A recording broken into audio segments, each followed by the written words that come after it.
లిక కనిపించింది. చూసేసరికి బల్లి యజ్ఞం అపవిత్రమైందని గురువు తీవ్రంగా విచారించాడు. ఇది ఎంత పెద్ద నిర్లక్ష్యం! యజ్ఞశుద్ధి ఎంత ముఖ్యమో మీకు తెలుసు అని కోపంగా అన్నాడు. శిష్యులు భయంతో వణికిపోయారు. వారు ఉద్దేశపూర్వకంగా చేయలేదని చెప్పారు. కాని ఆ సమయంలో గురువు కోపం ఎక్కువగా ఉండటంతో, నిర్లక్ష్యం చేసినందుకు మీరు బల్లులుగా మారండి అని శపించాడు. అలా అనగానే ఇద్దరూ వెంటనే బల్లులుగా మారిపోయారు. కొద్దిసేపటికి గురువు కోపం తగ్గింది.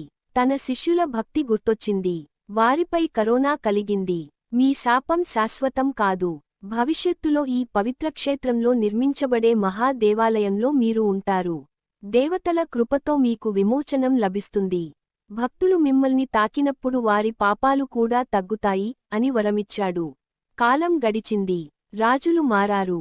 వంశాలు మారాయి. కంచి నగరంలో గొప్ప వైభవంతో ఒక మహావిష్ణు దేవాలయం నిర్మించబడింది.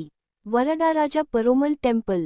ఆలయం నిర్మాణ సమయంలో పై మండపంలో 2 బల్లులు కనిపించాయని పురాణం చెబుతుంది. ఆ బల్లులు సాధారణం కాదు, అవి దివ్యకాంతి వెదజల్లుతున్నాయి. దేవాలయం